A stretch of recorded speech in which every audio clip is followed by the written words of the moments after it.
SR म्याथमेटिक्समा सम्पूर्णलाई welcome छ। हामीले specially अघिल्लो एपिसोडहरुमा पनि क्लास 10 को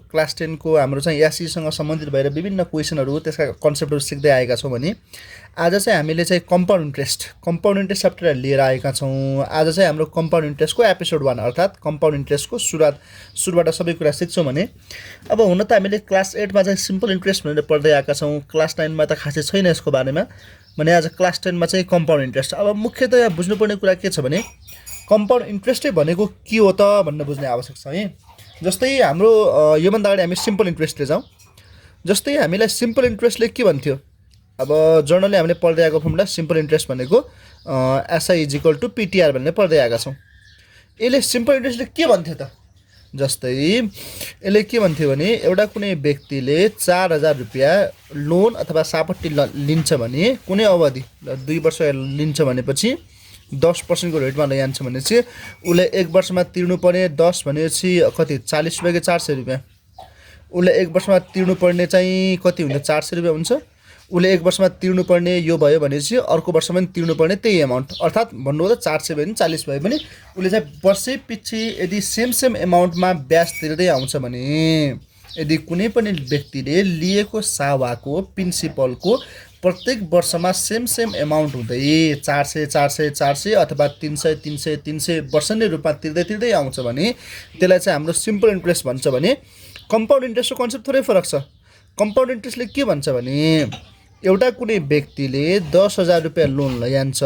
उसले 3 वर्षको लागि लगेको छ, 10% को दरमा लगेको छ भनेपछि उसले ल पहिलो वर्षमा चाहिँ 300 रुपैयाँ तिर्नुपर्छ अरे, उदाहरणको लागि मानौँ 300 रुपैयाँ तिर्नुपर्छ अरे भनेपछि उसले अब पहिलो वर्षमा 300 रुपैयाँ तिर्नुपर्ने। अब सिम्पल इन्ट्रेस्ट के भन्छ, अर्को वर्ष 300 अर्को वर्ष 300 भनेर भन्छ, तर कम्पाउन्ड इन्ट्रेस्ट चाहिँ यो भन्दैन। यसको फरकै यो। अब कम्पाउन्ड इन्ट्रेस्ट के भन्छ भनेपछि उसले लगेको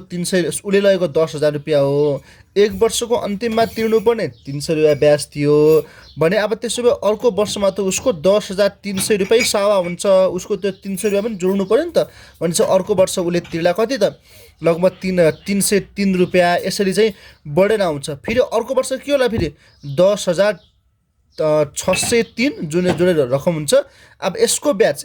फेरि कति हुन आउला, ल मानौ यसको ब्याज हुन आउला ल 3,006 रुपैयाँ हुन आउला। यसरी चाहिँ पहिलो वर्ष 300, दोस्रो वर्ष 303 र अर्को वर्ष 306, यसरी हुँदै चाहिँ 300 909 रुपैयाँ यसरी तिर्छ। यदि यही कुरा चाहिँ सिम्पल इन्ट्रेस्टमा भएको भए 300 प्लस 300 गरी चाहिँ जम्मा 900 रुपैयाँ तिर्थ्यो भने 909 भने 9 रुपैयाँ एक्स्ट्रा हुने आयो नि। भनेपछि यो चाहिँ कम्पाउन्ड इन्ट्रेस्टले हिसाब गर्छ। त सिम्पल रूपमा के हो त, सिम्पल इन्ट्रेस्ट भनेको ब्याज हो, कम्पाउन्ड इन्ट्रेस्ट भनेको ब्याजको पनि ब्याज, भनेपछि जति ब्याज आउँछ ब्याजमा पनि ब्याज लगाउने भन्ने जुन कन्सेप्ट छ त्यसको बारेमा चाहिँ कम्पाउन्ड इन्ट्रेस्टले कुरा गर्छ। भनेपछि यो रह्यो कन्सेप्ट है। कम्पाउन्ड इन्ट्रेस्ट भनेको के हो भन्ने चाहिँ यो चाहिँ कन्सेप्ट भयो। भने अब के हुन्छ त कम्पाउन्ड इन्ट्रेस्ट कस्ता हुन्छ त फर्मुला, त्यसको बारेमा हेरौँ है। सो अब यो सम्बन्धी रहेर हामीले के फर्मुलाहरू हेरौँ, जस्तै म पहिलोमा लेखेँ ल कम्पाउन्ड एमाउन्ट लेखेँ है, compound amount AMOUNT compound amount annually लेखेछु है। पहिलो के छ त compound amount annually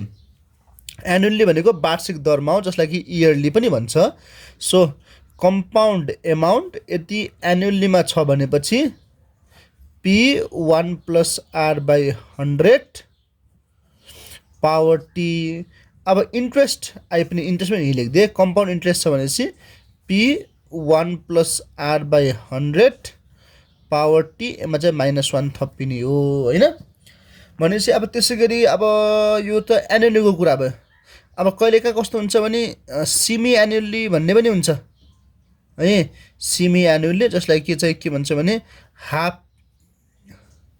half yearly भने पनि पाउँछौँ हामीले। अब के हो त यो हाफ इयरली भर्खरै हामीले चाहिँ कम्पाउन्ड इन्ट्रेस्ट भनेर मात्रै बुझ्यौँ यतापट्टि हामीले के बुझ्यौँ त कम्पाउन्ड इन्ट्रेस्ट भनेर बुझ्यौँ जुन यो कम्पाउन्ड इन्ट्रेस्ट थियो यसलाई चाहिँ हामीले एन्युअल्लीको कन्सेप्टमा बुझेको जस्तै उदाहरणको लागि 1 वर्षमा 300 रुपियाँ ब्याज तिर्नुपर्ने उसले 300 रुपियाँ ब्याज पनि फेरि सावामा जोड्दै आयो 10,300 रुपियाँ आयो यसको 303 रुपियाँ ब्याज फेरि त्यो पनि जोडियो 10,603 रुपियाँ यसको कति हो 306 रुपियाँ यसै गरी चाहिँ 1 वर्षमा 300 अर्को वर्षमा 303 अर्को वर्षमा 306 गरी जम्मा 909 रुपियाँ हुन जान्छ जुन यो 9 रुपियाँ एक्स्ट्रा आयो यो चाहिँ सिम्पल इन्ट्रेस्टभन्दा बढी निस्केको रकम हो भने चाहिँ यो चाहिँ कम्पाउन्ड इन्ट्रेस्ट एनुअलीले कुरा गर्छ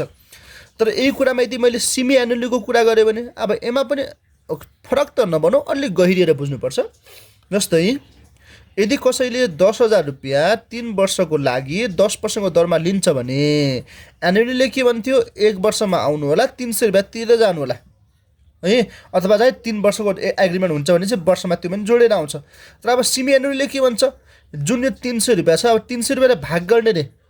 150 गरी भाग गर्ने रे भनेपछि प्रत्येक 6 महिनामा at the interval of 6 month है 6 महिना सेमी एनुअलले आफै वर्ड क्लियर छ किनकि यसले आधा वर्षलाई आधा टुक्रा छ भनेपछि यदि वर्षमा ब्याज 300 रुपियाँ हुन्छ भने 300 लाई 150 अब हेर मैले कस्तो काम गर्छ 10,000 रुपियाँ जम्मा जम्मी रकम थियो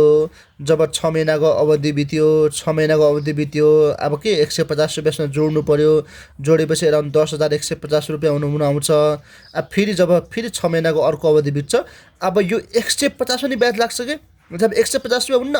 अब भन्न त उसले 150 भन्यो 150 रुपियाँ हुन्न अब रकम हुन्छ 150 नभएर अब यसको नि ल 150 151 होला ल 151.5 अथवा कति हुने त्यसै 301 रुपियाँ हुने भनेपछि 1 वर्षको अवधिमा अघिसम्म 300 भइरहेको थियो अहिले 301 रुपियाँ भइहाल्छ क्या 301 रुपियाँ भइहाल्छ भनेपछि 1.5 रुपियाँ त बढ्यो नि त अब मैले त उदाहरण लिएको एउटा सामान्य इक्जाम्पल लिँदै गर्दा 1.5 ले बढेको छ अब यदि रकम करोडौँ अरबको भएपछि त्यस्तो अवस्थामा एकदम बढी रकम अन्तर देखिन्छ भनेपछि यसरी काम गर्छ है सेमी एनुअली भनेपछि सिम्पल रूपमा चाहिँ कम्पाउन्ड इन्ट्रेस्ट भन्दा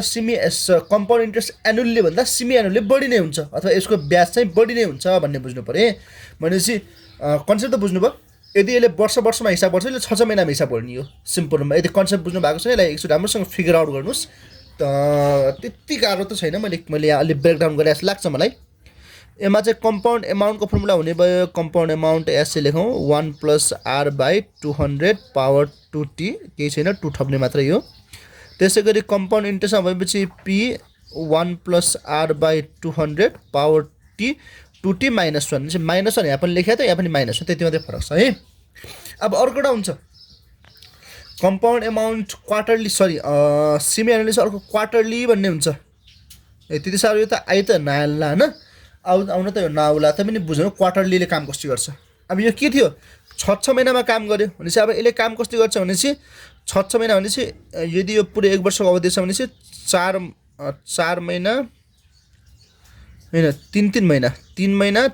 महिना यदि मैले जस्तै 1 वर्षलाई जुन 12 छ 12 लाई यदि मैले चाहिँ 12 लाई मैले 3 6 भयो 9 भयो 3 भनेपछि यति हुने भएन यति हो 3 पहिलो 3 महिना के भइरहेछ त यहाँ 0 भयो यहाँ 12 भएन भनेपछि के हुने भयो त 3 भनेपछि 3 6 9 12 हो भनेपछि 1 2 3 4 भनेपछि यसमा जम्मा 4वटा इन्स्टलमेन्टहरू आउँछ है यसरी 4वटा इन्स्टलमेन्टहरू आउँछ यसमा चाहिँ मुख्य चाहिँ क्वार्टरली किनकि पहिलो 3 महिना 6 महिना 9 महिना 12 महिना है यस्तै आउँछ यसमा चाहिँ भनेपछि यसो त्यो के भन्छ प्रत्येक 3 महिनामा कहिलेकाहीँ यसको कुनै सर्टन सोधेर हुन्छ है के अरे कति समयको अन्तरमा भन्नु भन्छ क्वार्टरली 3 महिनाको अवधिमा भन्नु पर्यो सेमी एनुअली भनेपछि 6 महिनाको अन्तरमा भनेर भन्नु पर्यो so CA = P 1 + r/400 power 40 -1 चाहिँ नहोला किनकि -1 त हाम्रो केमा हुन्छ इन्ट्रेस्टमा हुन्छ 1 + r/100 पावर 40 नट 100 400 है 400 पावर 40 -1 भने चाहिँ फर्मुला सबै एउटै हुन् कम्पाउन्ड एमाउन्टमा चाहिँ अपनमा 100 राखेर चाहिँ एनुअलीमा चाहिँ 100 हुन्छ भने चाहिँ इन्ट्रेस्टमा -1 हुन्छ सेमी एनुअलीमा 2 यहाँ 2 थप्नु पर्यो अनि इन्ट्रेस्टमा -1 थाहै छ त्यसै क्वार्टरलीमा फेरि के हुने भयो त 4 थपिने भयो अनि इन्ट्रेस्टमा -1 थाहा नै छ भनेपछि यो मुख्य चाहिँ यो तीनवटा इम्पोर्टेन्टहरू हुन् अब सँगसँगै अरू पनि छन् जुन जान्नुपर्ने हामीले फर्मुलाहरू जस्तै अर्को एउटा फर्मुला हामीले लेखेँ नम्बर 3 नम्बर 4 मा कहिलेकाहीँ चाहिँ इयर र मन्थ दिएको हुन्छ है। जस्तै इयर एन्ड मन्थ दुईटा कुरा दिएको हुन्छ। अब यो सबै फेरि एनुअल्लीकै हो है, अरूको होइन, एनुअल्लीकै हो। कहिलेकाहीँ इयर र मन्थ दिया हुन्छ। कस्तो हो भनेपछि चाहिँ जस्तै CA is equal to 1 plus R by 100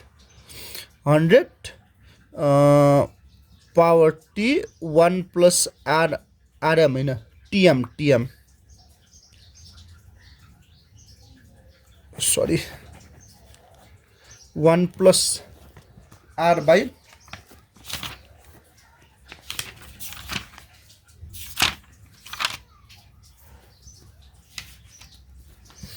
यसै मन्थमा जस्तै CA is equal to 1 plus R by 100 हो अलिक केयरफुल भएछ है, फेरि लेखेँ। नम्बर 4 इयर एन्ड मन्थ दिया हुन्छ कहिलेकाहीँ। अब यसमा कस्तो हुन्छ भनेपछि जस्तै हेरौँ है, CA is equal to 1 plus R by 100 power T 1 plus MR by 1200 यदि एमाउन्ट छ भने अब इन्ट्रेस्ट पनि -1 गर्ने भइहाल्यो। अब कति लाउँछ जस्तै मानौँ ल 1 वर्ष 3 महिना भनेर 1 वर्ष यहाँ हुने भयो, 3 महिना चाहिँ यहाँ लेख्नु पऱ्यो, मन्थ 3 मन्थ भनेर यसरी लेख्नु पऱ्यो होइन। अब कहिलेकाहीँ के हुन्छ भने कन्जुगेटिभ जस्तै रेटहरू दिया हुन्छ R1 R2 R3 यसरी चाहिँ कन्जुगेटिभ इयरमा 1 वर्षमा यो 2 वर्षमा यो यसरी चाहिँ कन्जुगेटिभ इयर्सहरू हालेर दिया हुन्छ है। यसमा चाहिँ CA is equal to 1 plus R1 होइन 1 प्लस R2 1 प्लस R3 यसरी हुन्छ। प्रिन्सिपल कता रह्यो त, प्रिन्सिपल है अनि अगाडि P राखौँ है, प्रिन्सिपल त सबै हुनै पऱ्यो। यसरी R1 R2 R3 यसरी राख्नुपर्छ हामीले फर्मुलाहरू। ल जान्नुपर्ने मुख्य फर्मुला यति नै हो, बाँकी अब हिसाबमा हेरौँला। ओके, कन्फ्युजन भए सोध्नु होला ल।